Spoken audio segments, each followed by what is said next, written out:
A sloth, a donkey, and a curious human. Send a prompt and see what they're doing. One hits record with a question on his mind. Two brothers pick it up, see what they find. Corn takes his time, Herman's got the facts. Back and forth, they never hold back. My weird prompts, come on in, that's where we begin. My weird prompts, glad you're here.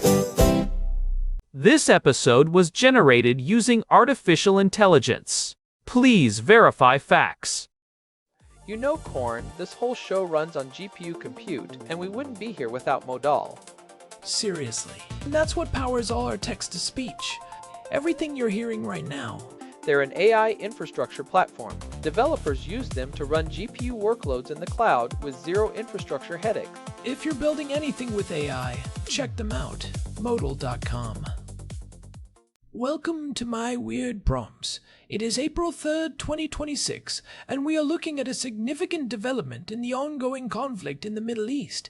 A new report from the Times of Israel, citing CNN and United States intelligence sources, suggests that after more than 30 days of intensive aerial bombardment by the United States and Israel, roughly half of Iran's ballistic missile launches remain intact.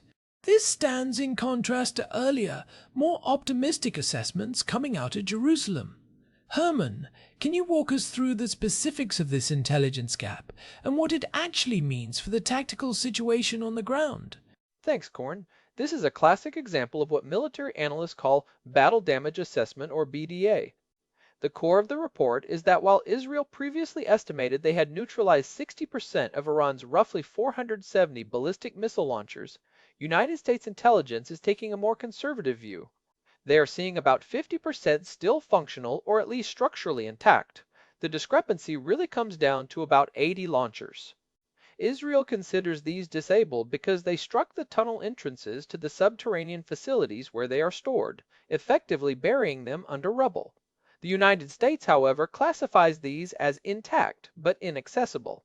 It is a distinction with a massive difference because, as the report notes, just because a launcher is behind a collapsed door today does not mean it cannot be excavated and fired tomorrow. It is not just about those 80 launchers, Herman. The report also highlights that Iran still has thousands of attack drones stockpiled and a huge portion of its coastal defense cruise missiles. We are 30 days into a high-intensity air campaign, the kind of campaign that was supposed to decapitate their strategic threat, and yet the most dangerous tools in their shed are still there. To me, this suggests that the air campaign has hit a wall of diminishing returns.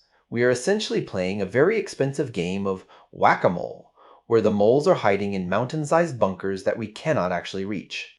Mindy brings up a good point about the drones and cruise missiles. Herman, how does the survival of these assets change the math for the United States and Israel? If the goal was to eliminate the threat to regional shipping and prevent a massive retaliatory strike, does this 50% figure represent a failure? I would not call it a failure, but it is certainly a reality check. The Islamic Republic has spent decades preparing for exactly this scenario. They built what they call missile cities, which are vast, hardened underground complexes. The fact that 50% of the launchers are still there tells us that Iran's strategic depth is functioning as intended. They are trading space and concrete for time. However, we have to look at the functional reality. If you have 100 launchers, but you cannot get them out of the tunnel because the entrance is a pile of twisted rebar and granite, those launchers are effectively zeroed out for the duration of the current engagement. Israel's assessment is focused on the immediate threat. The United States assessment is looking at the long-term capacity for Iran to reconstitute its force. But that is exactly why this is so bleak. If they can reconstitute, then this entire month of bombing has been a temporary fix at a permanent cost. We are seeing thousands of precision-guided munitions being expended. Those are not infinite. Meanwhile, Iran is sitting on thousands of Shahid-style drones. These are cheap, they are easy to hide, and they do not need a massive tunnel complex to launch. If half the ballistic missiles are still there, and the drones are largely untouched, then the threat of a saturation attack is higher now than it was on day one, because now they are backed into a corner. They have every incentive to use what is left before it gets buried too. Let's lean into that deep analysis. Herman, the article mentions that the United States and Israel have different ways of classifying these assets. Why would the United States be more cautious in its reporting? Is there a political dimension to these differing numbers? There is always a political dimension, corn, but it is also a matter of intelligence doctrine. The Israeli Defense Forces are currently engaged in a high-stakes kinetic operation. They need to show progress to their public and to their political leadership. If they hit a tunnel entrance and verify that nothing can come out of it, they check that box as a win. The United States intelligence community, specifically the Central Intelligence Agency and the Defense Intelligence Agency, tends to look at the hardware itself. If the vehicle is not melted or shattered, it is still a threat. There is also the decoy factor to consider. We know from historical conflicts like the Kosovo War or even the early days of the Gulf War that mobile launchers are incredibly difficult to track. Iran uses high-fidelity decoys. It is very possible that a portion of the 60% Israel thinks it destroyed were actually wooden or fiberglass mock-ups with heaters inside to fool infrared sensors. And that is the nightmare scenario. We are celebrating the destruction of plywood while the real missiles are being moved into position. Look at the coastal defense cruise missiles mentioned in the report. These are the ones that threaten the Strait of Hormuz. If Iran still has a large percentage of those, they still hold the global economy hostage.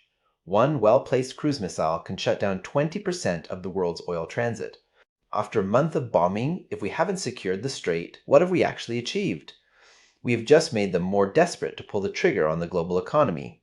Herman, Mindy is focusing on the economic leverage Iran still holds.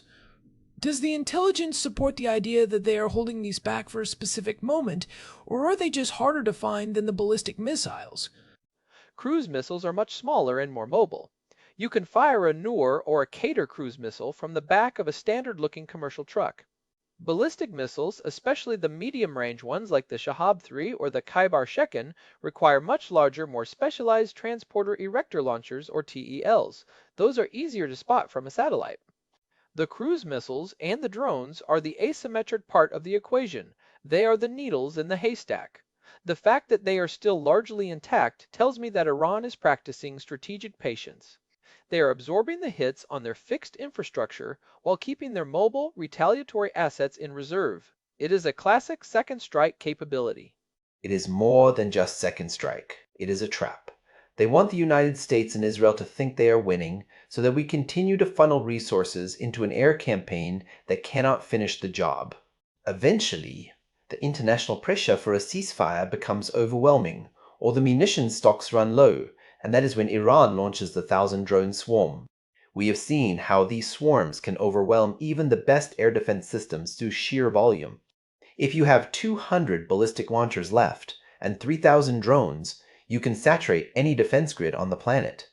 That leads us directly into the worst-case scenario. Mindy, you have already started painting the picture, but let's get specific. If this intelligence is accurate, and Iran maintains 50% of its launchers and a massive drone fleet, what does the next month look like if things go south? The worst case is a coordinated saturation attack that targets not just military bases, but critical infrastructure and population centers simultaneously. If Iran realizes that their subterranean facilities are being systematically sealed off, they have a use it or lose it moment. They could launch a wave of hundreds of ballistic missiles to soak up the Arrow and Patriot interceptors, followed immediately by thousands of drones. At $25,000, a drone versus $2 million an interceptor, the math favors the attacker every time. We could see that total collapse of the regional energy grid, the closing of the Strait of Hormuz for months, and a level of civilian casualties in Israel that would force a ground invasion of Iran. And a ground invasion of a country that size, with that geography, is a generational catastrophe. It is the end of the post-war order in the Middle East. Mindy, I have to push back on the inevitability of that. Yes, the math of interceptors is difficult, but you are assuming Iran can coordinate a 1,000-drone launch while their command and control infrastructure is being dismantled. The same report that says the launchers are intact does not say the communication lines are.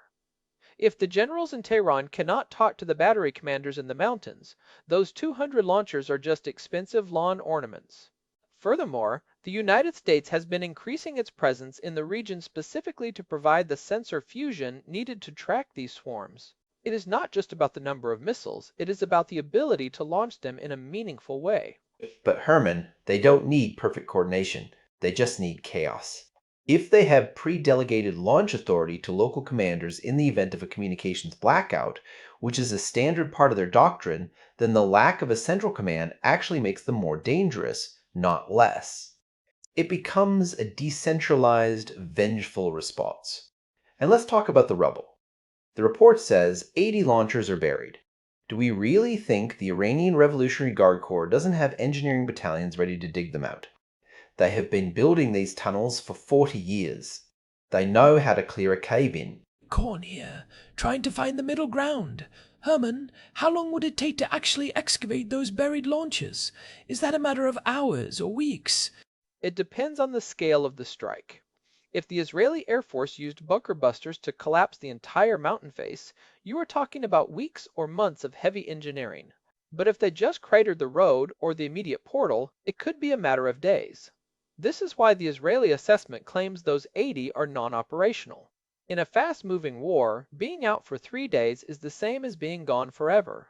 But Mindy is right that in a war of attrition, which this is becoming, those assets eventually come back online. The real question is whether the United States and Israel have the persistent surveillance to strike them the moment they emerge from the rubble. And we know the answer to that is no. You cannot have eyes on every square inch of the Iranian plateau 24/7. There are weather gaps, satellite orbits, and simple human error. Every day this drags on. The chance of a catastrophic intelligence failure grows. We are betting everything on the idea that we can keep them pinned down indefinitely. History shows that eventually the pinned down party finds a gap. Let's move to the counterbalance. Herman, you've been looking at this through a more measured lens. What is the more likely, perhaps less apocalyptic outcome of this intelligence finding? The more likely outcome is that we are entering a phase of strategic stalemate. The air campaign has successfully stripped away Iran's ability to launch a massive surprise first strike. They are now in a defensive crouch. While they have 50% of their launchers, they are terrified to move them because the moment a tail comes out of a tunnel, it is vulnerable to a drone strike or a precision missile. The survival of these assets actually acts as a deterrent for both sides. For Iran, it is their insurance policy. If they use them all now, they have nothing left to prevent a total regime change operation. For the United States and Israel, the knowledge that half the fleet is still there prevents them from escalating to a full-scale invasion because they know the cost would be too high. So you're saying the existence of these missiles might actually be keeping the conflict from spiraling into a total war? In a strange, grim way, yes. It is a localized version of mutually assured destruction. As long as Iran has that second strike capability, it forces the West to keep the conflict limited to airstrikes and economic pressure. It prevents the kind of total escalation Mindy is worried about because the price of that escalation is clearly visible in those 200+ remaining launchers. The goal of the air campaign wasn't necessarily to get to 0 launchers. That is nearly impossible without boots on the ground. The goal was to degrade their capacity to a point where they can no longer dictate the terms of the regional security environment. I disagree that it's a stalemate. A stalemate is stable. This is a pressure cooker. Every day that Iran sits there with half a fleet and a crumbling economy, the pressure to use those assets increases. They are watching their strategic depth being chipped away. If you are a commander in the IRGC and you see your colleague's tunnel entrance get blown shut, you don't think, oh well, guess I'll stay here. You think, I better fire my missiles before they bury me too. This intelligence report isn't a sign of a stalemate, it's a warning that the window for a diplomatic or even a controlled military solution is closing. We are pushing them into a corner where their only remaining move is the one we fear most. But Mindy, you have to look at the behavior we have seen over the last 30 days. Iran has been remarkably restrained compared to what their rhetoric suggested. They haven't closed the strait. They haven't launched a full-scale swarm at Tel Aviv. Why? Because they know that the moment they do, the 50% of their military that is still intact becomes the primary target for a much more devastating response. They are rational actors. They value regime survival above all else. Launching a suicidal saturation attack doesn't save the regime, it guarantees its destruction. What about the regional players? The report mentions that the coastal defense missiles are a key threat to shipping. How are the Gulf states like Saudi Arabia and the UAE reacting to the news that Iran's arsenal is still very much alive? They are likely very nervous. For the last month, the narrative has been that the United States and Israel were effectively disarming Iran. To find out that half the ballistic missiles and most of the drones are still there is a cold shower for Riyadh and Abu Dhabi. It means they are still well within the kill zone. This might actually push them to pressure the United States for an earlier ceasefire, or conversely, to demand even more advanced defense systems. It complicates the coalition. If the Gulf states feel that the air campaign is failing to protect them, they might start looking for their own back-channel deals with Tehran to stay out of the crossfire. Exactly. It fractures the alliance. If I am a leader in a Gulf state, I am looking at this and thinking the Americans can't even finish the job from the air. Why should I risk my cities being hit by a drone swarm for a campaign that is only 50% effective? This report undermines the credibility of the entire operation. It shows that air power alone cannot solve the Iran problem, and nobody in the West has the stomach for what it would actually take to solve it. Let's talk about the implications. What should we be watching for in the coming weeks? If this report is the baseline, what are the indicators that things are moving toward Herman's stalemate or Mindy's catastrophe? Watch the Strait of Hormuz. That is the ultimate barometer. If Iran starts moving those coastal defense cruise missiles or increasing drone patrols near the shipping lanes, that is a sign they are moving from a defensive crouch to an offensive provocation. Also, look for signs of Iranian engineering activity. If we see heavy equipment moving toward those collapsed tunnel sites, we will know they are trying to bring that other 10% of their fleet back online. On the flip side, watch the frequency of the airstrikes. If the United States and Israel start hitting the same targets repeatedly, it means they are struggling to find new, viable targets, which would support the idea that the remaining launchers are very well hidden. I would watch the drone usage. We have seen a steady trickle of drones being used against ships and regional bases. If that trickle turns into a stream, it means they are testing the air defense saturation points. The moment you see a launch of more than 50 drones at a single target, that is the beginning of the end. That is them saying they're ready to overwhelm the system. And keep an eye on the price of oil. The markets are smart. If the traders see that the air campaign is stalling and the threat to the strait remains, prices will spike, and that economic pain will translate into political pressure on Washington to end the strikes before the job is done. And what about the domestic situation in Iran? Does the fact that they have successfully hidden or protected half their fleet give the regime a propaganda win? Tehran will frame this as a victory for their passive defense strategy. They will tell their people that the combined might of the West could not break the back of their resistance. It helps them maintain internal cohesion at a time when the economy is under massive strain. However, it is a hollow victory if they can't actually use those assets without inviting total destruction. It is not hollow to the people in the region who have to live under the shadow of those missiles. As long as those launchers exist, Iran remains the regional hegemon of fear. This report proves that you cannot bomb a country into submission if they are willing to live in holes in the ground for long enough. We are witnessing the failure of modern high-tech warfare against a determined, hardened adversary. We are coming to the end of our time. I want to get a final takeaway from each of you. What is the one thing our listeners should remember about this intelligence report? Herman, let's start with you. My takeaway is that we need to distinguish between physical destruction and functional neutralization. While 50% of the hardware might be intact, the operational environment for Iran has become incredibly constricted. The conflict is not a failure. It is a transition into a long-term strategic containment that will require more than just bombs to resolve. And Mindy, the final word is yours. My takeaway is that we have spent a month and billions of dollars to achieve a 50% success rate against a threat that only needs 1% to get through to cause a catastrophe. We are not winning. We are just making the eventual explosion more violent by proving to Iran that their only survival is in their remaining arsenal. The worst is yet to come because we have left them with just enough power to be dangerous, but not enough to feel secure. On that sobering note, we'll wrap it up. This has been My Weird Prompts. For more analysis on the intersection of technology, warfare, and intelligence, visit our website or follow us on your favorite podcast platform. We'll be back next time as the situation develops. Stay informed and stay safe. This episode was generated using Gemini Flash 3. Text-to-speech engine was Chatterbox. Thanks for listening to our show, My Weird Prompts, where our thoughts go from slow to